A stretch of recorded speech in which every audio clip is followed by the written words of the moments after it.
إن هذا القرآن يهدي للتي هي أقوم.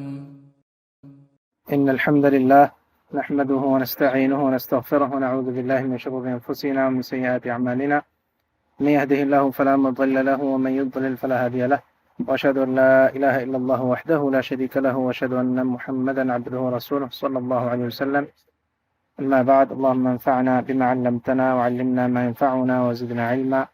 رب اشرح لي صدري ويسر لي أمري واحلل عقدة من لساني يفقه قولي. سبحانك لا علم لنا إلا ما علمتنا إنك أنت العليم الحكيم. أما بعد، فأعوذ بالله من الشيطان الرجيم. اهدنا الصراط المستقیم. اس آیت کے حوالے سے کل ہم نے جو بات کی تھی وہ یہاں تک بات پہنچی تھی کہ ہدایت کا جو ہم اللہ سے سوال کرتے ہیں اور ہر نماز میں اس کا بار بار سوال کرتے ہیں، امام ابن تیمیہ اس حوالے سے یہ بات ذکر انہوں نے کی کہ ہدایت کا جو ہم اللہ سے سوال کر رہے ہیں، حقیقت میں اس میں دنیا و آخرت کی تمام خیرات وہ پوشیدہ ہیں. اور اس اعتبار سے انہوں نے اس کی اہمیت کو واضح کرنے کے لیے دو باتیں بیان کی. ایک نقطہ یہ کہا کہ اگر انسان کے پاس دنیا کی ہر نعمت ہو اور ہدایت نہ ہو تو وہ ناکام ہے، اور اگر دنیا کی کوئی نعمت نہ ہو لیکن ہدایت ہے تو وہ کامیاب ہے. تو اس سے پتہ چلا کہ ہدایت کتنی اہم ہے. سب سے اہم چیز ہی یہ ہے، اس لیے اس کا سوال کرتے ہیں. اور دوسرا انہوں نے یہ کہا کہ حقیقت میں انسان کو دنیا میں اور آخرت میں جس چیز کی ضرورت ہے وہ اس ہدایت میں شامل ہے. اگر اس کو ہدایت مل گئی تو وہ ساری چیزیں بھی اس کو آٹومیٹیکلی مل جائیں گی. کس طرح سے؟ کہتے ہیں کہ قرآن و سنت میں مختلف جو فضائل آئے ہیں، بعض فضائل آئے ہیں متقین کے لیے، بعض محسنین کے لیے، بعض اللہ پہ توکل کرنے والوں کے لیے، وغیرہ وغیرہ مختلف جو چیزیں ہیں، وہ ساری چیزیں ہدایت ان کے لیے بنیادی ضرورت ہے. ہدایت ہوگی تو وہ چیزیں ملیں گی. تو اگر اس کو ہدایت مل گئی تو اس کو وہ سب کچھ بھی مل گیا. اسی بات کو ہم مزید سمجھنے کے لیے دیکھتے ہیں سورۃ الطلاق، اس کی آیت نمبر 2 نکالیے. سورۃ الطلاق 28واں سپارہ ہے، دوسری آیت ہے سورۃ الطلاق کی. اس آیت میں اللہ تعالیٰ اس آیت کے آخر میں فرماتے ہیں وَمَن يَتَّقِ اللَّهَ يَجْعَلْ لَهُ مَخْرَجًا، اور جو کوئی بھی اللہ کا تقوی اختیار کرے گا اللہ تعالیٰ اس کے لیے مخرج پیدا کر دیں گے. مخرج کیا ہے؟ یعنی ہر قسم کی پریشانی، ہر قسم کی مصیبت، ہر قسم کی مسائل سے نکلنے کی راہ وہ پیدا کر دیں گے، وہ راستہ اس کے لیے بنا دیں گے. تو امام ابن تیمیہ نے جو بات یہاں پر بیان کی ہے کہ متقی کون ہوگا؟ جو ہدایت پر ہوگا. اگر ہدایت پر ہے تبھی تو وہ متقی ہے، اور اگر وہ ہدایت پر نہیں ہے تو متقی نہیں ہے. یعنی یہ دونوں چیزیں لازم اور ملزوم ہے. اور اگر متقی بن گیا، ہدایت پر آ گیا اور متقی بن گیا، تو اس کو کیا ہے کہ ہر قسم کی پریشانی سے نکلنے کا راستہ مل گیا، ہر قسم کی مصیبت سے نجات کا راستہ مل گیا. تو ہدایت میں حقیقت میں یہ چیز شامل ہے. پھر اللہ تعالیٰ آگے کیا فرماتے ہیں وَيَرْزُقْهُ مِنْ حَيْثُ لَا يَحْتَسِبُ، جس نے تقوی کو اختیار کر لیا اللہ تعالیٰ اس کو رزق وہاں سے دیں گے جہاں سے اس کا گمان بھی نہیں ہوتا. تو یہ بھی ہدایت میں ضمناً آ رہی ہے یہ چیز. اگر اس نے ہدایت کو پا لیا تو اس کو یہ چیز بھی ملے گی، رزق بھی ملے گا. تو یعنی ہم جب ہدایت کا اللہ سے سوال کریں تو یہ چیزیں بھی اس میں شامل ہیں. ان چیزوں کا بھی ہم ضمناً سوال کر ہی رہے ہیں. پھر اللہ تعالیٰ آگے کیا فرماتے ہیں وَمَن يَتَوَكَّلْ عَلَى اللَّهِ فَهُوَ حَسْبُهُ، اور جو اللہ پر توکل کرے گا اللہ تعالیٰ اس کے لیے کافی ہو جائے گا. اللہ تعالیٰ اور جس کے لیے اللہ کافی ہو جائے اس کو دنیا اور آخرت میں کی ہر خیر مل گئی. تو کہتے ہیں وہی بات کہ جس نے جو ہدایت پر ہے وہ اللہ پہ توکل کرنے والا بھی ہوگا، اور اگر اللہ پہ توکل کرنے والا ہے تو اس کو یہ خیر بھی مل گئی، اس کے لیے اللہ تعالیٰ بھی کافی ہو گیا. اسی طرح اگر وہ تقوی کو اختیار کر لیتا ہے تو اس کو جو خیرات ملتی ہیں وہ کیا ہیں؟ اسی سے اگلی آیت میں دیکھیے، آیت نمبر 4 کے آخر میں اللہ تعالیٰ کیا فرماتے ہیں وَمَن يَتَّقِ اللَّهَ يَجْعَلْ لَهُ مِنْ أَمْرِهِ يُسْرًا، جس نے تقوی کو اختیار کر لیا اللہ تعالیٰ نے اس کے لیے اس کے معاملات کو آسان کر دیں گے. تو پھر وہی بات کہ اگر ہدایت مل گئی تو تقوی بھی مل گیا، اور تقوی مل گیا تو اس کے معاملات سارے آسان ہو گئے. پھر اس سے اگلی آیت میں دیکھیے اللہ تعالیٰ کیا فرماتے ہیں آیت نمبر 5 میں، اس کے آخر میں وَمَن يَتَّقِ اللَّهَ يُكَفِّرْ عَنْهُ سَيِّئَاتِهِ وَيُعْظِمْ لَهُ أَجْرًا، اگر تقوی پر آ گیا تو اس کے گناہ بھی معاف ہو گئے، اور وَيُعْظِمْ لَهُ أَجْرًا، اس کے اجر کو بھی اللہ تعالیٰ بڑھا چڑھا دیں گے، بہت ہی عظیم اجر اس کو دیں گے. یعنی یعظم کا معنی ہے کہ اس کو مزید اس کے اجر میں اضافہ کریں گے، بڑھا چڑھا کے اس کو اجر دیں گے۔ تو یہ ساری خیرات ہدایت میں ضمناً آ جاتی ہیں۔ اسی طرح اگر انسان متقی بن جائے تو اس کو کیا ملتا ہے دنیا آخرت کی خیرات میں سے؟ سورۃ الحدید دیکھیے، اس سے پچھلے سپارے 27ویں سپارے کے آخر میں سورۃ الحدید اور اس کی آخری آیات میں سے ہے، آیت نمبر 28 ہے، سیکنڈ لاسٹ آیت۔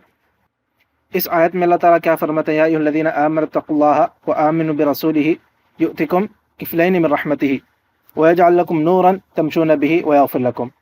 اگر تقوی اختیار کر لو، اس اختصار سے میں بات بیان کرتا ہوں کہ تقوی اختیار کرنے سے اور اللہ پر اور اللہ تعالیٰ کے رسول پر ایمان لانے سے کیا ملتا ہے؟ یؤتکم کفلین من رحمتہ، اپنے رحمت کے اللہ تعالیٰ دوہری رحمت یعنی کفلین یعنی کہ دو اس کے اجر ملے گی، دگنی رحمت ملے گی۔ وَيَجْعَلْ لَكُمْ نُورًا تَمْشُونَ بِهِ، اور تمہیں نور ملے گا جس کے ذریعے تم چلو گے۔ اور یہاں پر نور سے مراد بعض علماء نے کہا کہ دنیا میں، بعض نے کہا آخرت میں، دونوں چیزیں مراد ہیں، دنیا میں بھی آخرت میں بھی۔ دنیا میں تمہیں نور مل جائے گا، کیا ہے؟ یعنی کہ تمہارے جو معاملات ہیں، دینی دنیاوی معاملات زندگی کے، اس میں پتہ چل جائے گا کہ کہاں صحیح راستہ کیا ہے، صحیح چیز کی طرف اللہ تعالیٰ ہدایت کرتے رہیں گے، رہنمائی کرتے رہیں گے۔ اور مزید کیا ہے؟ وَيَغْفِرْ لَكُمْ، اور مغفرت بھی مل جائے گی۔ تو اگر ہدایت مل گئی تو تقویٰ بھی مل گیا، اور تقویٰ مل گیا تو یہ سارے فضائل اس کو مل گئے۔ کوئی زندگی میں اس نے کس طرح زندگی گزارنی ہے، تمام معاملات میں صحیح راستے کی طرف وہ رہنمائی اس کو ملتی رہے گی، اللہ کی رحمت، دوہری رحمت ملے گی اور مغفرت بھی ملے گی۔ اسی طرح ایک اور مقام سے ہم دیکھتے ہیں یہ ساری چیزیں ضمناً ہدایت میں آ رہی ہیں۔ سورۃ احزاب کے آخری آیات دیکھیے، 22ویں سپارے کے آخر میں، اس کی آیت نمبر 70 اور 71۔ اس میں اللہ تعالیٰ کیا فرماتے ہیں کہ اگر یا ایھا الذین آمنوا اتقوا اللہ وقولوا قولا سدیدا، تقوی اختیار کرو اور سیدھی بات کہو۔ اگر یہ کرو گے تو کیا ملے گا؟ یصلح لکم اعمالکم ویغفر لکم ذنوبکم، اللہ تعالیٰ تمہارے تمام معاملات کو سدھار دیں گے۔ یصلح لکم اعمالکم، تمام معاملات کو، دنیاوی بھی دینی بھی، ان کو سدھار دیں گے۔ ویغفر لکم، اور مغفرت بھی ملے گی۔ ایک اور مقام ہم دیکھتے ہیں قرآن کریم سے اس بات کو مزید سمجھنے کے لیے، اور یہ سارے فوائد کس کے ہیں؟ تقوی کے فوائد ہیں۔ تو ہدایت کے ضمن میں یہ چیز بھی آ رہی ہے۔ جب ہم اللہ سے ہدایت کا سوال کر رہے ہیں تو ضمناً یہی بات بھی اللہ سے مانگ رہے ہیں۔ سورۃ الاعراف 9واں سپارہ اور اس کے 9ویں سپارے کے شروع میں ہے، آیت نمبر 96 ہے۔ اس آیت میں اللہ تعالیٰ فرماتے ہیں وَلَوْ أَنَّ أَهْلَ الْقُرَىٰ آمَنُوا وَاتَّقَوْا لَفَتَحْنَا عَلَيْهِمْ بَرَكَاتٍ مِّنَ السَّمَاءِ وَالْأَرْضِ وَلَٰكِن كَذَّبُوا فَأَخَذْنَاهُمْ بِمَا كَانُوا يَكْسِبُونَ۔ فرمایا کہ اگر بستی والے ایمان لے آتے اور تقوی اختیار کر لیتے تو کیا ہوتا؟ ان کو کیا ملتا؟ ایمان اور تقوی سے کیا ملنا تھا؟ لَفَتَحْنَا عَلَيْهِمْ بَرَكَاتٍ مِّنَ السَّمَاءِ وَالْأَرْضِ، زمین و آسمان کی میں سے برکتوں کے دروازے کھل جاتے، زمین و آسمان سے برکتوں کی، دوسرے الفاظ میں برکتوں کی برکھا برستی، برکتیں اللہ تعالیٰ نازل کرتے۔ اور یہاں پہ برکات کہا، جمع کا صیغہ ہے، ایک برکت نہیں، بہت ساری برکتیں تمہیں ملتی، زمین سے بھی آسمان سے بھی۔ تو ہر قسم کی برکت، وہ اس کے حصول کا ذریعہ کیا ہے؟ تقوی۔ اور تقوی کیا ہے؟ وہ ہدایت ہی میں سے ہے، ہدایت ہی کا حصہ ہے۔ تو الغرض اس کے علاوہ قرآن کریم میں اور بہت ساری باتیں ہیں جو تقوی ہی کے حوالے سے ہیں، اور اس کے علاوہ دیگر بہت ساری باتیں ہیں۔ تو ایمان والوں کی خلاصہ بات کا یہ ہے کہ ایمان والوں کے لیے جو کچھ اللہ تعالیٰ نے رکھا ہے وہ سارا کا سارا ہدایت میں ضمناً آ جاتا ہے۔ یہ ساری چیزیں جو اگر، اور اس بات میں یہ بھی سمجھنے کی ہے کہ اگر انسان دین پر عمل کرے، اللہ کے بتائے ہوئے راستے پر چلے، تو اس کو صرف آخرت نہیں ملے گی، دنیا بھی ملے گی، جیسا کہ ہم نے ابھی پڑھا ہے کہ اگر صرف تقوی کے حوالے سے، اس کے علاوہ اور بہت ساری باتیں، اگر صرف تقوی ہی اختیار کر لیں، اگر صرف سیدھے راستے پر ہم آ جائیں تو رزق بھی ملے گا، زمین و آسمان سے برکتوں کا نزول بھی ہوگا، اللہ کی رحمت بھی ملے گی، اور معاملات بھی سارے آسان ہو جائیں گے، آسانیاں بھی ہوں گی، مشکلات میں سے نکلنے کا راستہ بھی پیدا ہوگا، رہنمائی بھی دنیا و آخرت کی معاملات میں ملتی رہے گی، اور اس کے علاوہ اور بہت کچھ ہے۔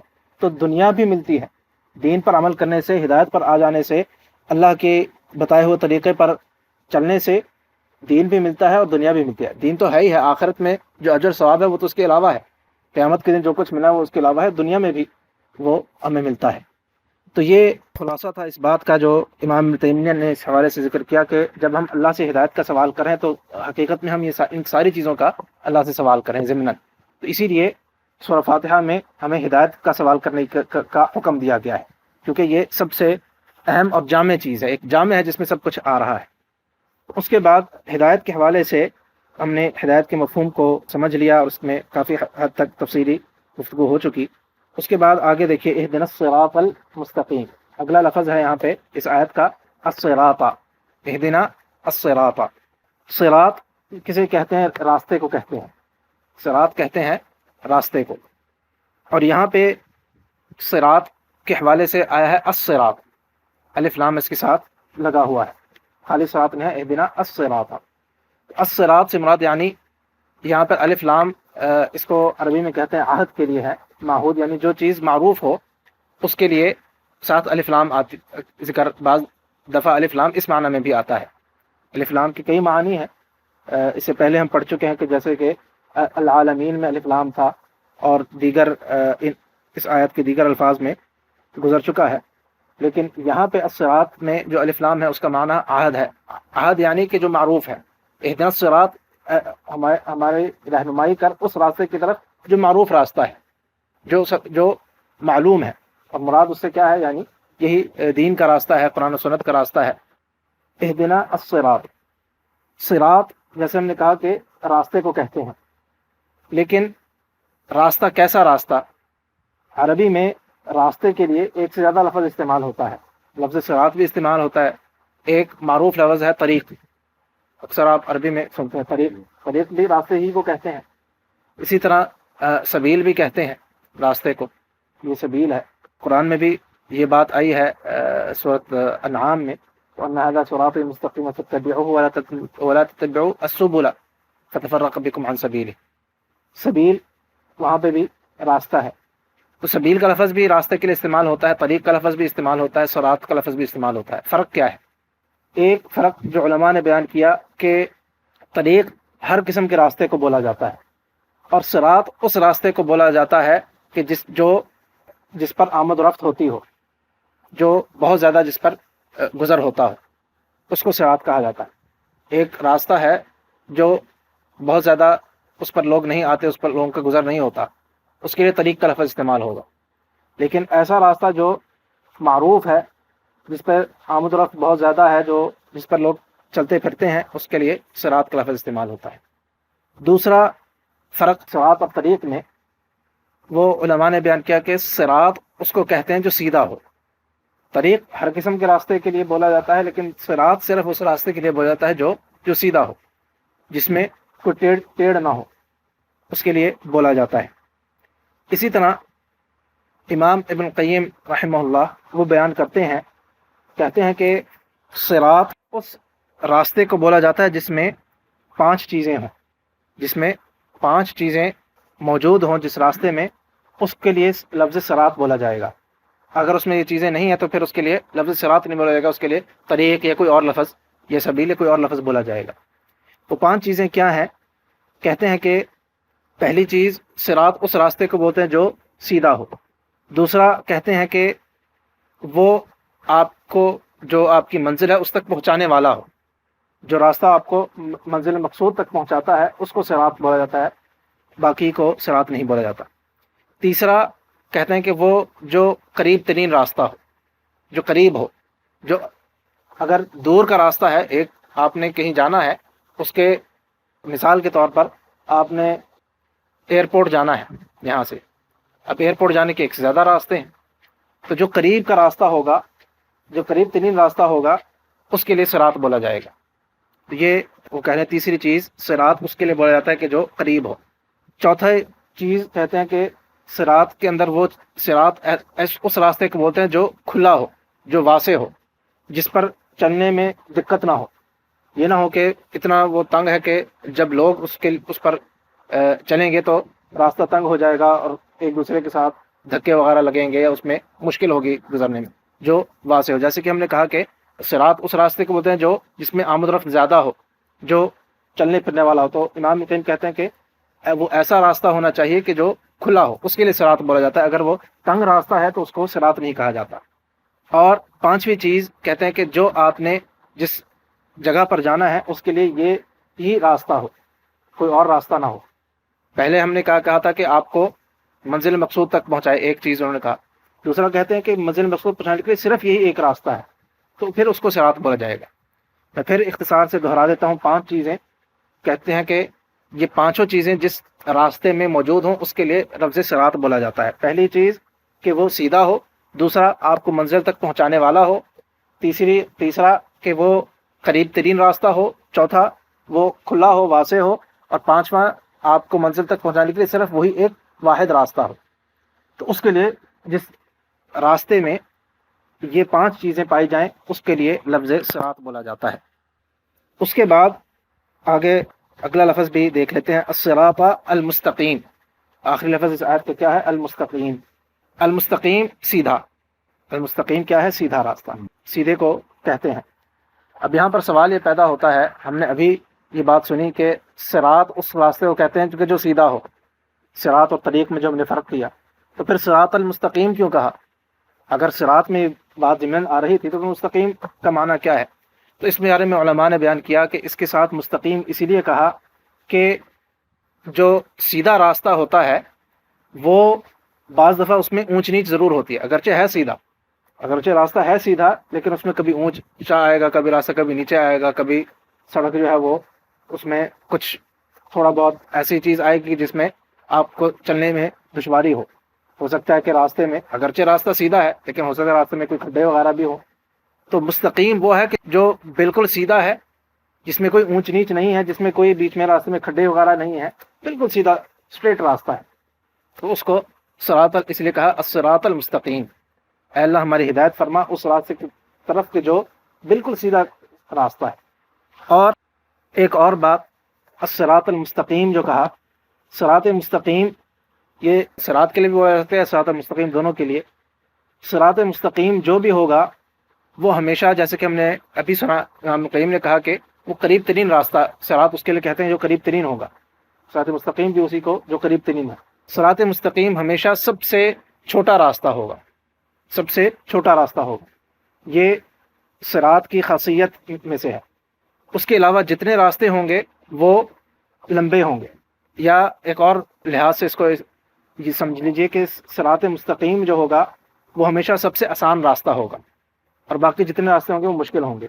کیوں؟ ہم نے یہ جو میتھمیٹکس جس کو کہا جاتا ہے, ریاضی کا بھی اصول ہے کہ بچپن سے ہم پڑھتے آ رہے ہیں, جو جیومیٹری جس کو بولا جاتا ہے. کیا اصول ہے کہ the shortest distance between 2 points is a straight line. یہ ہم نے بچپن میں پڑھا تھا. 2 نقطوں کے درمیان جو سب سے چھوٹا راستہ ہوگا وہ ہمیشہ سیدھا اسٹریٹ لائن ہوگی. تو اسی کو صراط مستقیم کہا جاتا ہے. ہم نے جہاں تک پہنچنا ہے اس تک پہنچنے کے لیے جو سب سے چھوٹا راستہ ہے وہ صراط مستقیم ہی ہوگا. وہ سیدھا راستہ اور کوئی ممکن ہی نہیں. کہ جب بھی آپ راستے کو ٹیڑھا کریں گے, یقیناً لاجیکل سی بات ہے, معقول بات ہے کہ جب آپ راستے کو ٹیڑھا کریں گے تو لمبا ہو جائے گا. تو اسی لیے دین کا جو راستہ ہے, جو صراط مستقیم ہے, وہ ہمیشہ سب سے چھوٹا راستہ ہے. اس کو کہتے ہی اس کو ہے صراط مستقیم, اس کے علاوہ اور کہتے نہیں. اور ہمیشہ صراط مستقیم جو ہے وہ اسی لیے سب سے آسان راستہ بھی ہوگا, جو سب سے چھوٹا ہے وہی سب سے آسان ہے. جب آپ کسی دوسرے راستے پر جائیں گے, اس میں کبھی آپ ادھر جائیں گے, کبھی گھومیں گے, کبھی پھریں گے, ہو سکتا ہے کہ آپ اس اپنے منزل تک پہنچ جائیں, لیکن ایک تو تاخیر سے پہنچیں گے, ایک مشکل سے پہنچیں گے. کبھی دائیں مڑیں گے, کبھی بائیں مڑیں گے, کبھی آگے جائیں گے, کبھی پیچھے جائیں گے.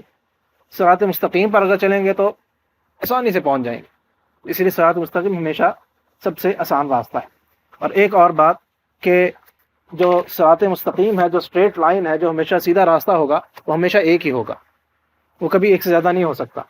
پھر وہی بات ہم جیومیٹری کے اصول کو دیکھتے ہیں کہ 2 جو نقطے ہیں, آپ سمجھ لیجئے کہ ایک نقطہ وہ ہے کہ جو جہاں پر اب ہم دنیا میں ہیں, اور دوسرا نقطہ ہے جہاں پر ہم نے پہنچنا ہے. کہاں پہنچنا ہے؟ ہم نے جنت میں پہنچنا ہے. تو اس راستے کو ہم نے جنت تک پہنچنے کے لیے جو راستہ ہے وہ سیدھے راستے پر چلیں گے, اسٹریٹ لائن پر چلیں گے تو پہنچے گے. اور وہ اکیلا ایک راستہ ہے, اس کے علاوہ اور کوئی راستہ نہیں. جیومیٹری کا اصول کیا ہے؟ آپ 2 نقطے لگائیں اور ان کو جوائن کرنے کی کوشش کریں. ایک ہی لائن بن سکتی ہے اس میں. جتنی لائنیں بنائیں گے اسی کے اوپر آپ بار بار کرتے رہیں گے، ورنہ دو لائنیں نہیں بن سکتی. دو نقطے آپ بے شک ٹرائی کر کے دیکھ لیں، کسی بھی کاغذ پہ دو نقطے لگائیں اور ان کو جوائن کرنے کی کوشش کریں، ایک ہی راستہ بنے گا. جو اسٹریٹ لائن ہے وہ ایک ہی ہوگی ہمیشہ، وہ کبھی ایک سے زیادہ نہیں ہوگی.